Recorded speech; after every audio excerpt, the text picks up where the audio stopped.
Yun. Magandang buhay po sa lahat. Yan, magandang umaga po sa amin dito sa Barcelona. Ako nga po pala si Marlon Novio, nakatira dito sa Barcelona, Spain. Nga po pala, gusto ko sa inyo magpakilala dahil ito ang aking bagong channel sa YouTube. Gusto ko mag-umpisa ng bago at sana ay ako ay marami makilala at maging kaibigan dito sa YouTube channel na to. At ngayon, iaano ko sa inyo kung ano yung aking mga vlog.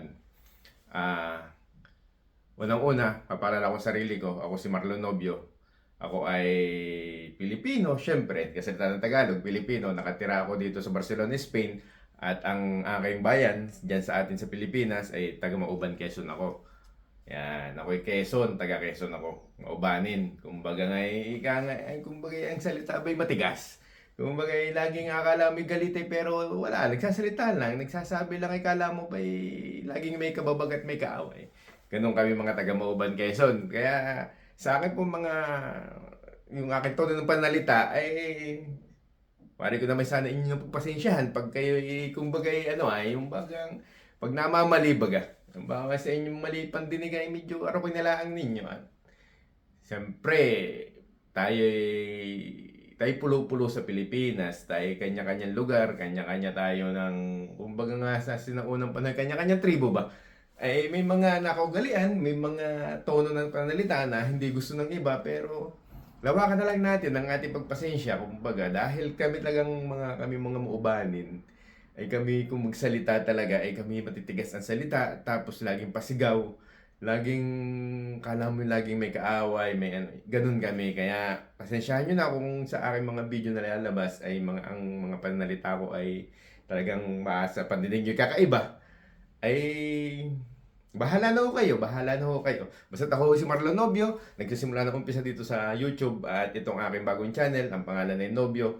At magandang buhay sa inyong lahat at sana ay tayo ligtas sa kahit anumang mga sakuna o kung anumang sakit sa katawan na nararamdaman. Sana tayo wala na yan ngayon sa sitwasyon na ngayon at hanggang sa susunod pang mga panahon. At ako ay nag-aanyaya sa inyo na sana ay tangkilikin nyo ang channel na Nobyo, ang aking bagong simula yan. At nga pala, kung mapapansin ninyo, ako ay naka-shades. Ngayon ho dito sa Spain, kasi kakwento ko lang, kasi vlog ko naman. Kasi dito sa Spain, pag ganitong summer, magsa-summer, na marami ho tinatawag namin pollen. Ngayon, pag nagbukas ng bintana, napasok yung hangin, ay talagang ako may allergy. May allergy ho ako sa mata sa pollen. Kaya sa umaga pa lang, pagkagising-gising ko pa lang, talaga ako naka-shades na kahit madilim dito sa aming bahay. Talaga ako naka-shades, kumbaga. Para paglabas ko, ganun, diretso na. Kumbaga, naalis ko lang ito yung pag yung maliligo ako, yung talagang makati talaga sa mata. Kaya lagi dapat may sarado yung mata ko. Hindi man ako baka hindi man ako nagsasalamin kasi hindi man malabo ang mata ko. Kaya yun. At ngayon, ako ay mag-aalmusal muna. At pagkatapos ko mag-almusal, magluluto ako ng pagkain. Kaya hanggang dito lang muna ang aking at mamaya ipapakita ko sa inyo yung aking pag-iinit hanggang sa pagluluto ng aking almusal. Bale? Okay. Tara, samahan nyo ako tayo mag-init ng ating almusalin. Yan, may mga hugasin pa yan. May ating liligpitin yan. Ito ang aking kusina. Yan. Yan, dito tayo. Mag-iinit tayo ng lugaw. Dahil minsan, nung isang araw, nagluto ako ng arroz caldo. Nabitukan ng isaw ng baboy. Kaya yun ang aking almusalin ngayon. Ngayon samahan nyo ako at ating iinit. Iinit natin. Okay, umpisa na tayo ng pagliligpit at pag-iinit ng ating almusalin. Ayan, higa muna tayo kamay. Labas natin yung lugaw. Ayan, tsaka kaserola. Okay, santong natin yung lugaw. Tignan natin kaunti pa at para pag may magme-merienda, may merienda. Ayan na. Lagyan ko ng konting tubig. Iniinit ko na. Ayan. Nilikali ang lugaw. Nilabas ko yung tupper na yan. Ayan. Yan ay may laman na turon. Okay, naghuhugas na. Nugasan ko na yung mga nakakalat sa lababo. Para habang nag-iinit ako ay may natatapos ako sa aking lababo. Ayan, punas. Banlaw ng mga hinugasan. Ayan. Tapos bisita ang lugaw. Halo. Okay. Naglabas ng patis. Hindi rin na magagamit. May nilagyan ako ng patis na. Ayan, halo. Ayan, magluluto naman tayo ngayon ng turon. Kapartner ng lugaw sa almusal. Ayan, nilagyan ko ng patis yung aking lugaw at nagdagan ko ng tubig yan eh. Ayan. Bas natin yung asukal. Panlagay sa turon. Okay, halo ali ang lugaw. Ayan. Piprito na ako ng turon. Lagyan ko ng asukal. Para may bagkat baga. Ayan, nilagyan ko na yung turon. Ayan, halo-halo sa turon. Ayan, balik-baliktad. Okay. Tatlong turon ang aking pinirito dyan. Ayan, luto na yung turon. Pag-almusal na tayo. Ayan, yung turon. Luto, mainit na rin yung lugaw. Nilagay ko na rin sa isang hawong. Ayan. Yan na yung lugaw. Okay, tara na mag-almusal. Yan, kaya almusal, bukas ang TV. Punta tayo sa YouTube. Manonood tayo sa YouTube ng ating papanoodin. Hanap tayo ating papanoodin. Ayan, hanap natin. Nood tayo ng Double Cards Itbulaga. Yan, yan ang kasing libangan dito. Ng OFW. Yan, nood ako ng Itbulaga. Ang segment na therapy. Tuloy lang ang kain. At para may laman ng sikmura. At mamaya ay magliligpit na sa kusina ali at mag-uumpisa naman na magluto ng lulutuin para ang anak ay pagdating ay may kakainin. Ayan. Tuloy-tuloy lang tayo ng pagkain. Solo lang ako dito sa bahay ngayon dahil ang asawa ko nasa trabaho. Ang anak ko naman nasa school. Ako naman ay kasalukuyang walang trabaho ngayon, kaya andito ako sa bahay. Kaya ako nakakagawa ng mga vlog. Dahil pahinga ako sa trabaho. Tapos yung kontrata ko sa aking previous sa trabaho, 2 years. Kaya ayan, nakatambay ako ngayon, nag-aantay ng matatrabaho. Eksakto na pollen, kaya ayan, laging makati ang mata. Gawa ng hangin. Nga po pala, pag kayo nakabot na sa ganyang kalayo ng aking video, pakicomment ng inyong pangalan at kung taga-saan kayo at aki kayong isa-shoutout. Ano po? Okay. Busog na. May magliligpit na. Okay, tapos na tayo dyan. Tapos na tayo mag-almusal. Dalhin natin sa kusina ang ating pinagkainan. Tiligpitin na ali. Ayan. Umpisa na tayo magligpit ng ating kinainan, ng ating almusal. Pinag-initan kanina ng ating mga mapagkain. Ayan, ugasan na. Ayan, linis ng kusina at mag-umpisa na may magluto. Ayan. Ugas ng pinagkainan ng almusal at pinag-initan. Ayan.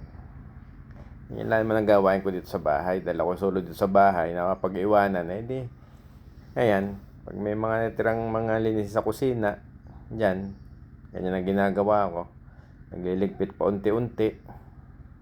Ayan, ugas ng tupper, pinaglagyan ng turon. Okay. Ayan. Yan lang ang aking buhay dito sa Espanya. Linis-linis, ligpit sa kusina. Dahil ito ang aking teritoryo, kusina eh. Yan. Natapos naman mga friends ang ang aking pagliligpit dito sa kusina, magpe-prepare naman ako ng pagluluto ng gagawin kong fried rice para mamayang pag-uwi ng aking anak ay may kakainin. Okay? Yan, lagyan natin yung aking sangkalan. Mag-umpisa tayo magbalat ng bawang. Yan, may bawang, sibuyas at saka sibulyeno. Yan, balat natin yung bawang. 6 na pirasong bawang. Tsaka isang sibuyas na medyo katamtaman ng laki. Tapos yan sibulyeno. 3 pirasong sibulyeno. Ayan. Lugasan ko sibulyeno at dikdik ang bawang at kinayat ang pino. Okay. Ayan.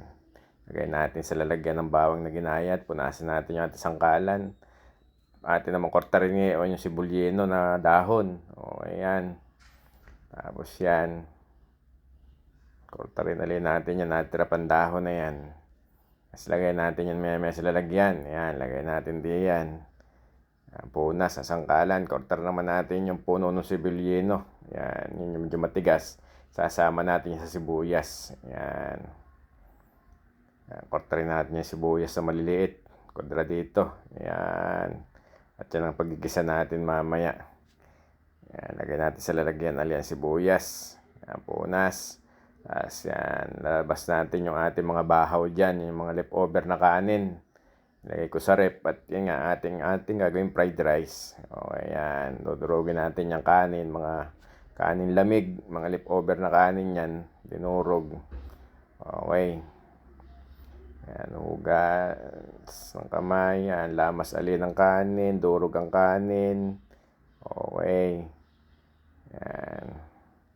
Tapos yan, tapos na tayo magdurog ng kanin dyan. Yan ating mga sangkap sa ating gagawin fried rice. Yan. Yan ang ating mga look sa ating gagawing fried rice.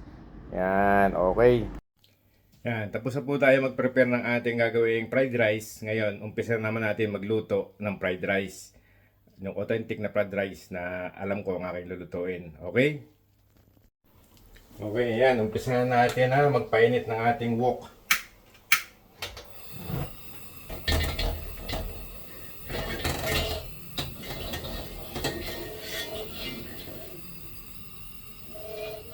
Yan, pag mainit ng ating wok, lagyan natin siya ng mantika. Aceite dito sa amin, sa Espanya. Aceite. Okay.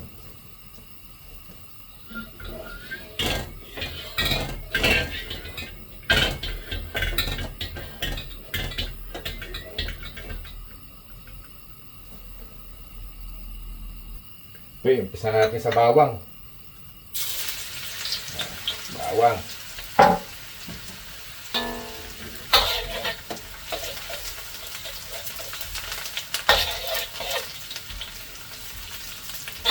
Tapos, lagyan natin ang sibuyas.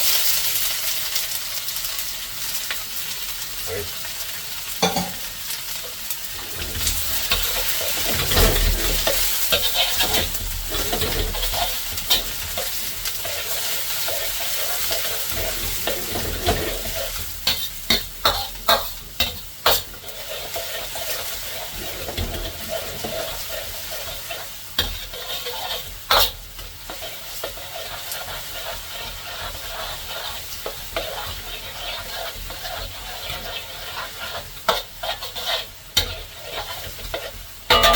Okay, lagyan na natin ang ating itlog. Okay, yan.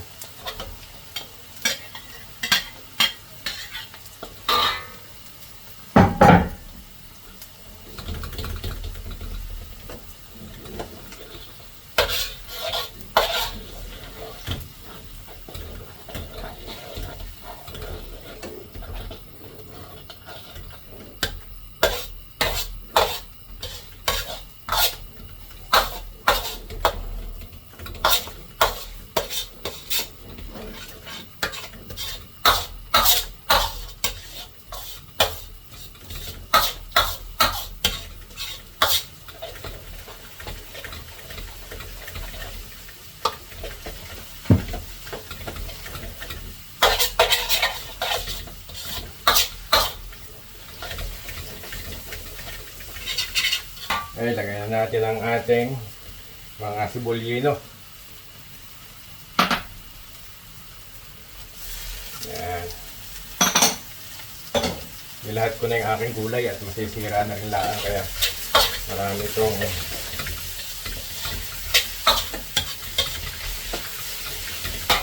lagyan natin ng konting aceite pa sa palibot.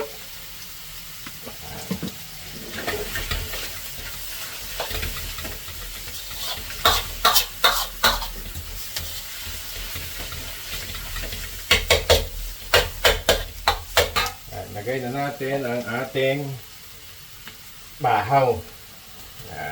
Leftover na kanin to.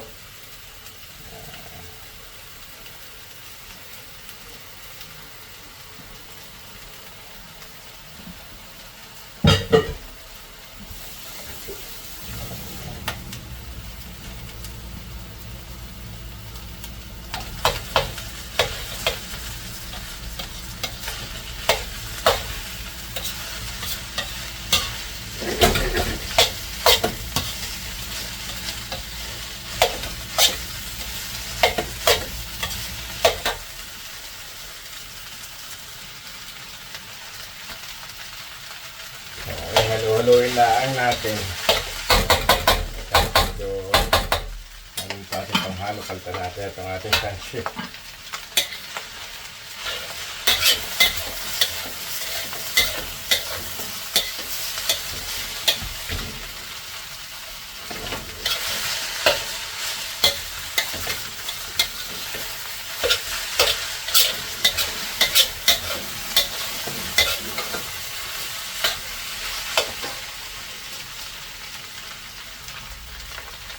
Ilagyan natin siya ng pamienta.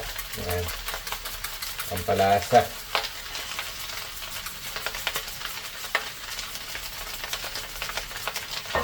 Ayan.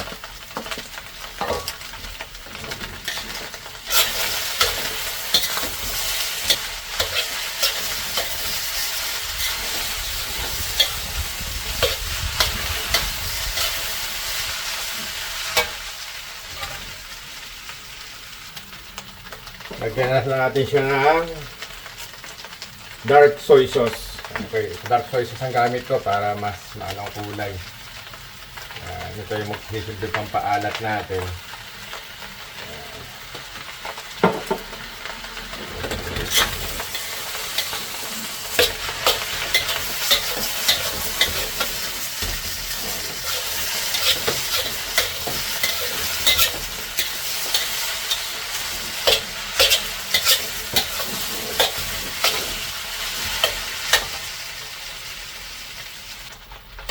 Ito, lagyan natin ng pampalasa. MSG. Ayan, tatak Pinoy. Ayan, Dechin. Ayan.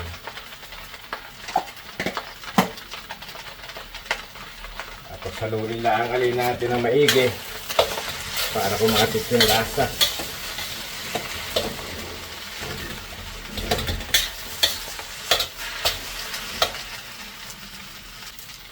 Tapos lagyan na natin ng sesame oil. Ayan.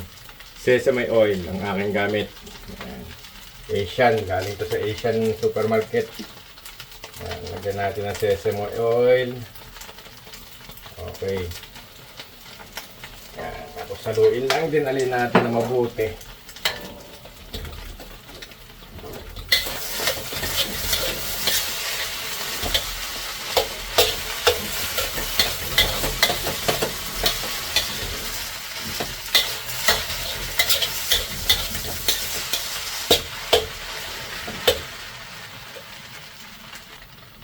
Yan, okay na. Malasa na natin fried rice siguro. Luto na to. Kaya na natin patayin ang apoy.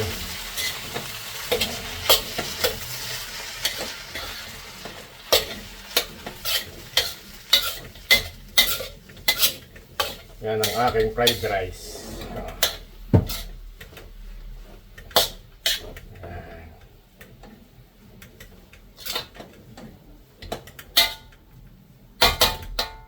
Okay, salamat po sa panonood ng aking pagluluto ng fried rice.